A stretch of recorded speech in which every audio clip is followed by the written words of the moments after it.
is the man with the megaphone?" The fair boy shook his head. "This is an island. At least I think it's an island. That's a reef out in the sea. Perhaps there aren't any grown-ups anywhere." The fat boy looked startled. There was that pilot, but he wasn't in the passenger cabin. He was up in front. The fair boy was peering at the reef through screwed-up eyes. "All them other kids," the fat boy went on.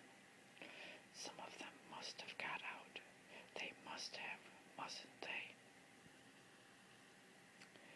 The fair boy began to pick his way as casually as possible toward the water. He tried to be offhand and not too obvious, uninterested, but the fat boy hurried after him. "Aren't there any grown-ups at all?" "I don't think so." The fair boy said this solemnly, but then the delight of a realized ambition overcame him. In the middle of the scar, he stood on his head and grinned at the reversed fat boy. "No grown-ups." The fat boy thought for a moment. That pilot. The fair boy allowed his feet to come down and sat on the steamy earth. "He must have flown off after he dropped us. He couldn't land here, not in a place with wheels. We was attacked. He'll be back all right." The fat boy shook his head. "When we was coming down, I looked through one of them windows. I saw the other part of the plane. There were flames coming out of it." He looked up and down the scar. "And this is what the cabin done." The fair boy reached out and touched the jagged edge of the trunk. For a moment, he looked interested. "What happened to it?" he asked. "Where's it got to now?" "That storm dragged it out to sea. It wasn't half dangerous with all them tree trunks falling. There must have been some kids still in it." He hesitated for a moment, then spoke again.